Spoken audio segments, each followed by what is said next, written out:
Partners, magandang gabi sa ating mga kapartners at welcome uli sa ating channel, sa ating video refer tutorial. So ngayon mga kapartners, meron akong aayusin na isang 40 inches na LED TV. So ito po yung Sony, at saka nagpapasalamat ako sa lahat ng aking mga naging subscriber. Stay connected lang po kasi pagsisikapan natin at aasahan nyo din yung mga repair tutorial natin na makakatulong sa inyo, na yung mga idea kung paano sa kung easy repair, yung mga basic repair i-share ko sa inyo. So ito ang trouble ho natin sa Sony natin. So ganito po yung trouble niya. Pa-flash out yung Sony na logo. So mag-affair siya, meron siyang, tapos biglang mag-shut off. So hindi mag-continue yung power, so mamamatay siya bigla. So meron naman siyang raster na lalabas, pero bigla siyang mag-shut off at saka mag-flashing siya.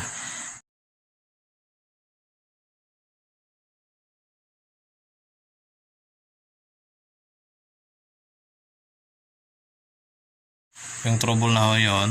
So meron ako na encounter na ganito. So titingnan ko kung magkapareho yung problema nito. So sa ating pag-repair mga kapartner, importante yung mga gamit. So number 1 po, kailangan natin itong tester. So meron din tayong separate na yung backlight tester, para mas madali nating ma-determine kung backlight yung problema, para hindi natin pwede nating buong backlight pa iilawin natin. Makikita natin yung wick, yung mga milliamp buo niya, madali nating ma-determine. Saka syempre meron tayong mga dito, soldering iron, desoldering pump, saka screwdriver. Ang model ho nito kapartners, model number Sony, model number KLB 40R352C. Buksan na natin to. Detach ko muna tong power supply niya natin gamit yung star screw natin.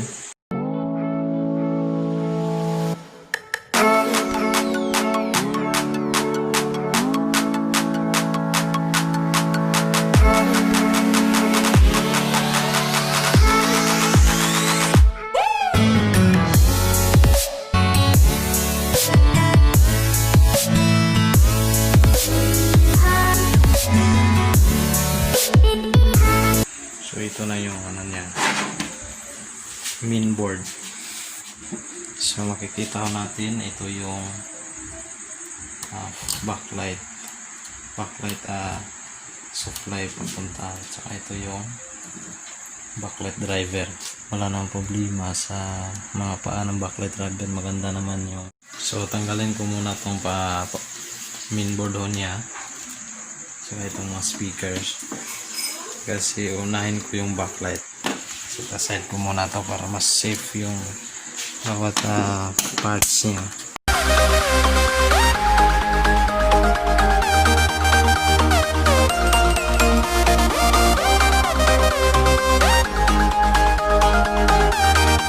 Pagtanggal ho natin itong fix ribbon niya dito sa kanyang palalagyan dito. So pakaingatan lang ho.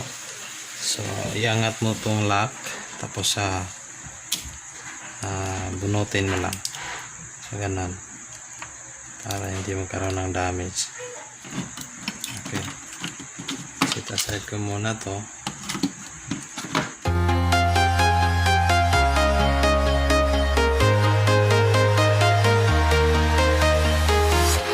I'm walking alone, the streets are empty.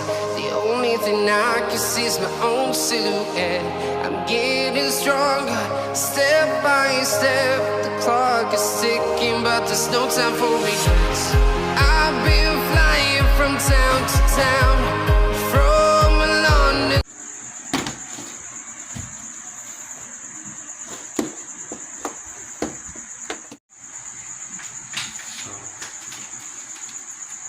Ito yung backlights niya. So napakadaming mga backlights. So dito po yung mga backlights na i-test natin. Saka ito yung pinaka-iingatan mo natin kapag tayo ay magbubukas ng LED TV. Kasi ito po yung pinaka-sensitive itong panel ho niya.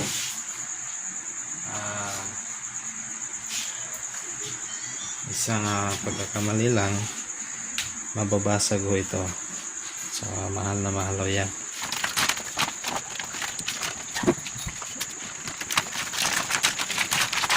Partners, ito na yung mga buong backlights natin sa ating Sony 40 inches sa basic TV. Sa ganong trouble na mag blinking lights was red light ho siya 6 times. Most common yung backlights yung problema. So kaya binuksan natin. Ito na yung 10 strip. Sa ating pag-determine kung may sira yung backlight, mas maganda meron tayong backlight tester para ma-determine natin at makuha natin yung mga tamang milliamp. Pag gagamit ho kayo ng ganito, mas maganda, mas mainam kasi mas madali mong malaman kung may problema na yung backlights o weak o ano na siya, open or leak. Kaya ito iisahin natin. Supplyan natin to 20. Ito na, nakita ko natin yung display niya. Ito na yung display niya. Kapag gagamit ko kayo nito, mga test plan na dulo kasi mayroong voltahe ito, mabibigla kayo kasi makukuryente kayo. Pero napakaganda dito kasi auto adjust ito, ganon, back to zero lahat kapag short mo yung so wala siyang problema. Pero merong out ho ito, malakas yung out nito, kaya wag nyo pong hawakan. So iisahin ho natin yung bawat strip, no? Dito tayo magsisimula, tapos tataasan natin yung volume ng ating backlight tester. So dito na muna tayo. Okay, may ilaw siya. Dito tayo. Okay. Kita natin. So okay pa naman ito. So nagiging 12 yung milliamp niya sa 5 backlights. So bawat isa ho nito naglalaro lang sa 1.8. So bawat isa. So ibig sabihin kapag hindi pa siya lalagpas sa 3 or sa 2, okay pa yan. So tulad nito 1.8 yung isang backlight, okay pa yan. So dito din 1.8 din. So okay, so iisahin lang natin. So 1.8 okay lang po yung 1.9, okay pa rin yan. So dito tayo sa pangalawang linya. Okay, 12 pa rin, 12.9 yung buong strip na 5 backlights. Okay yan. So 12 pa rin. Dito 13, so medyo mataas na siya pero okay pa rin yan kasi yung siguro may mga 1.9 na ho nito. Okay, 1.9 madalas, 1.9, 1.8, pero okay ba yan? Nasa tamang kondisyon pa yan. 1.8. So ito 14, so medyo mataas na to. Divide mo to 5, siguro mayroon nang aabot sa 3 nito. So 1.8. So malaman natin dito kung saan yung mas mataas na milliamp nito. So yun po yung may problema na.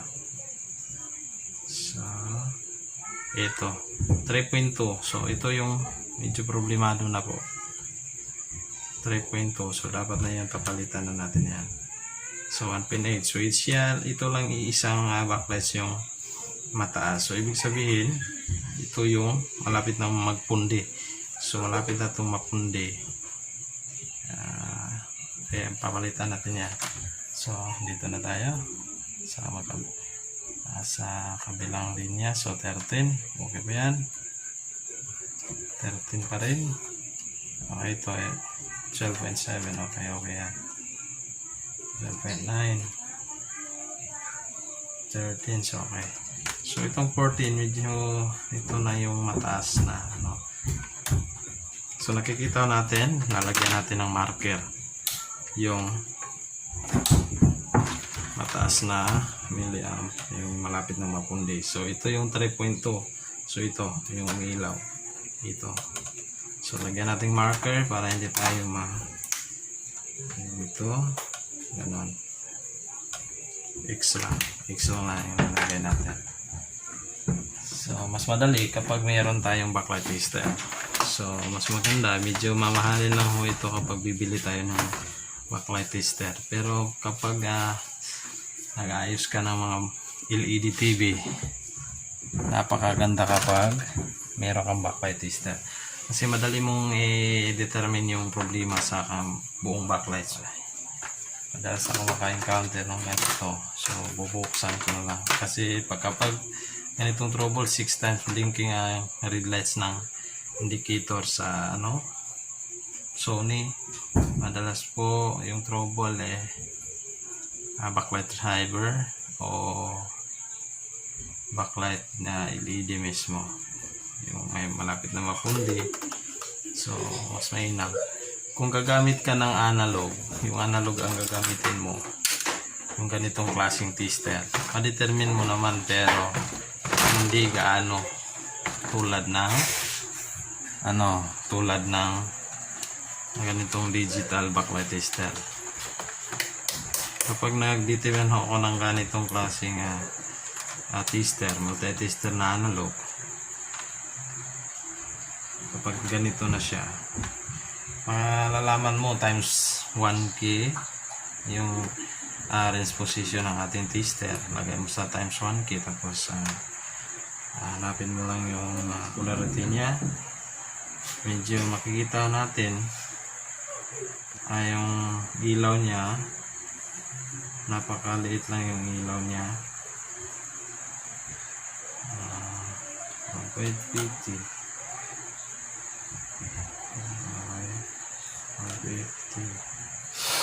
Okay, napaka dim na yung lights niya, yung ilaw niya, malapit na mapundi. So makikita nyo, napakaliit, malabo lang, hindi lang mga linaw sa ating camera. Kapag times 1 mo, ma-determine mo naman, pero hindi pagkapareho dun sa backlight tester na meron siyang milliamp na makikita. Dito lang is mataas na yung reading niya, malapit na siya sa 50 na siya talaga. Okay, yung mga good, malalaro lang sa 49. So ganun. So mas madali kapag backlight tester yung gagamitin. Ganito. So ito ang gagawin natin, tanggalin natin.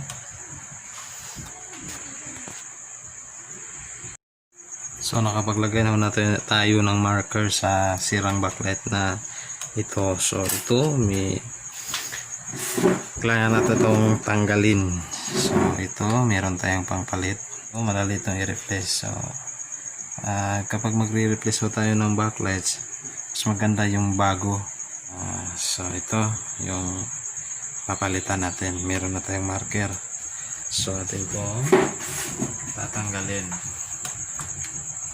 So yung backlight lens nya tatanggal na, kasi papalitan na natin to. So tatanggalin natin to, so para hindi Dikit natin yung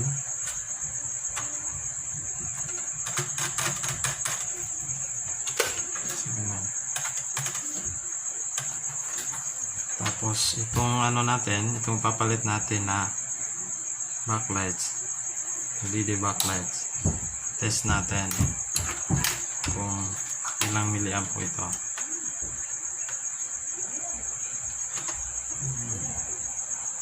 So test natin kung saan yung polarity niya para malaman natin yung saan yung ito yung positive, yung linya ng positive. So 1.6 yung milliamp po niya. So di ba yung use na yung isa 1.8, so yung bago nalaman natin kasi 1.6 siya. Okay, i-top na natin. So ito cut lang natin, tapos dito natin siya ilalagay. Tapos gagamit tayo ng cutter. Ano lang siya kababa para hindi naman siya disturbo. Hindi naman, gagamit lang tayo nito ng glue gun. Mas madali siya glue gun ganito kasi nakalagay na yung lens nya. At saka mahihirapan kasi ako kapag magre-replace ako ng so paglagay na kailangan pa natin nalagyan ng so ganun na. Ito na siya. So ito na ipapalit natin at saka tanggalin na natin itong niya para makita natin yung copper niya para dugtungan natin para ma-solder natin.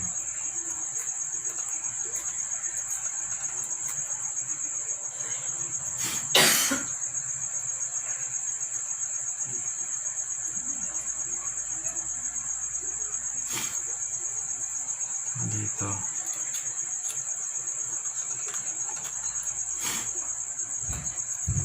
so at saka hahanapin natin yung polarity.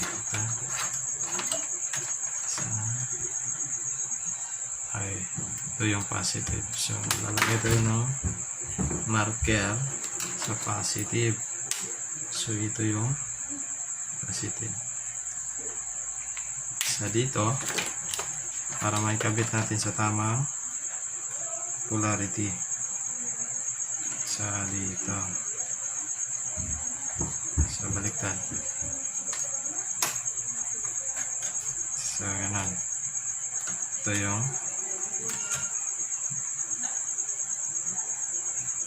okay. Dito yung positive side. Dito yung positive.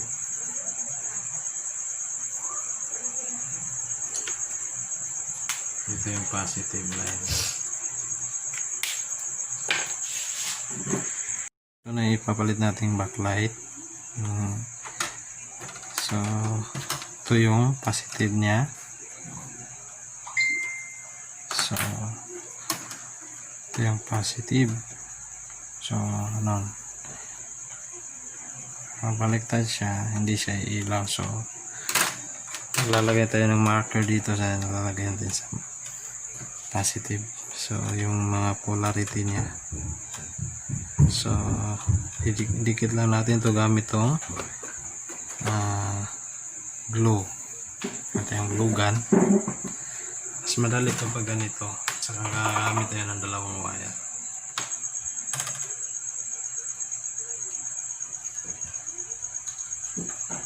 Medyo manipis lang na glue yung lalagay. Kailangan na maraming glue para magdikit lang siya.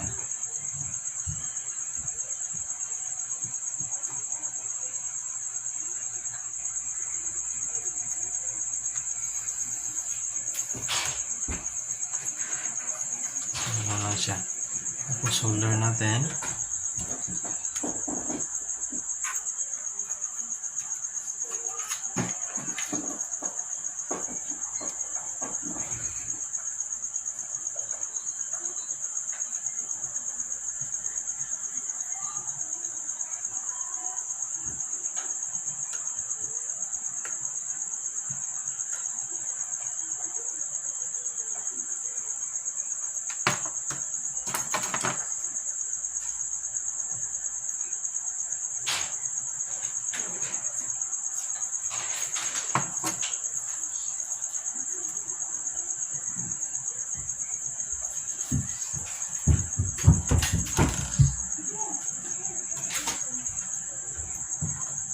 sa positive line, yung polarity niya.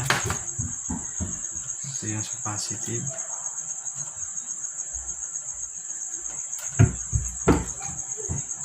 So dito yung sa negative.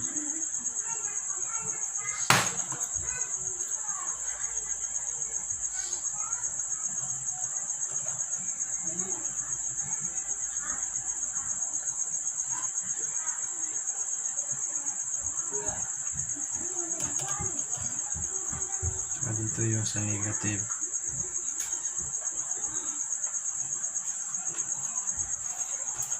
Medyo mataas lang yung wire na nalagay ko, pero okay lang naman yan. So test natin. Lalamigin muna natin. So ito na.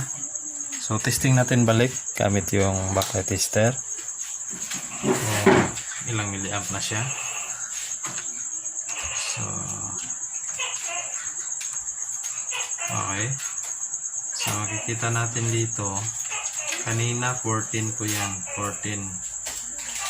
So ngayon 12 na siya. So ito 13, 12.8, 12.9, 12.9. Maayos na siya. Ngayon partners, i-test na natin kasi nalagyan na natin itong backlight. Tapos meron na natin, lagyan natin ng mainboard sa power supply. So switch on natin, plug natin. Sa switch on natin, makita natin itong standby light na green. Nalabas yan para iilaw yung backlight natin. Tapos tingnan natin to paglabas ng light. Tapos dito na siya. Tapos may ano siya, limang blinking red light. So 5. So 5 kasi wala pa siya nalagay sa panel, no? Kapag wala siyang panel, magbi-blink siya ng 5. Pero try muna natin na lagyan ng panel para malaman natin kung diretsyo na, hindi na siya mamamatay. So pagbalik po natin yung bawat gilid, yung side, yung bawat side po ayusin natin sa pag-align.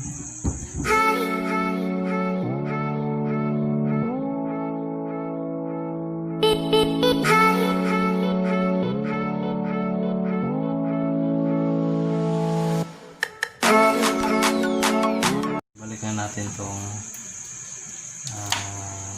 ribbon.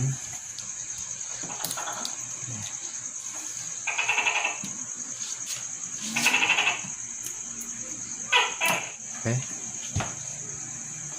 So susubukan muna natin.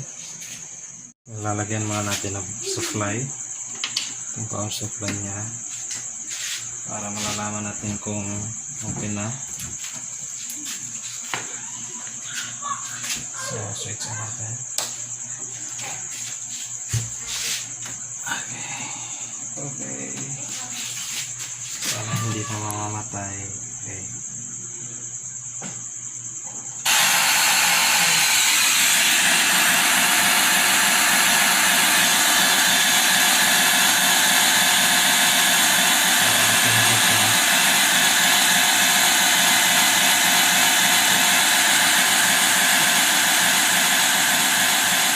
Ayos.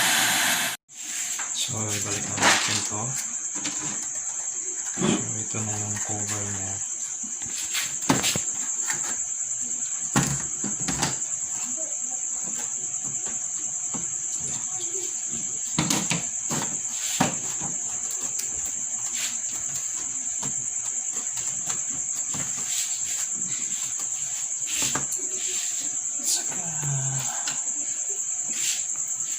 Screw. Maglalagay tayo ng pin.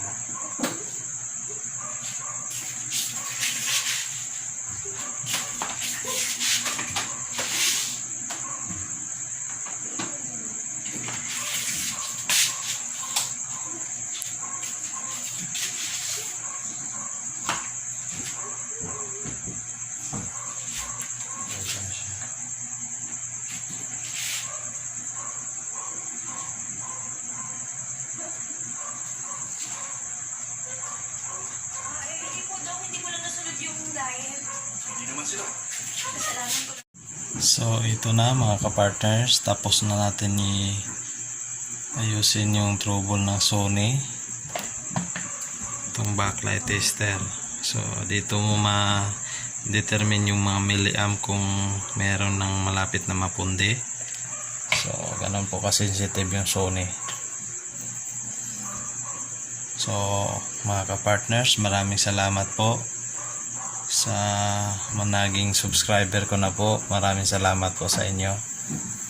Kasi 500 subscriber na ho tayo, 500 plus. So nagpapasalamat ho ako sa lahat naging subscriber natin, at saka sa ating mga kapartners na hindi pa naging subscriber dito sa ating channels.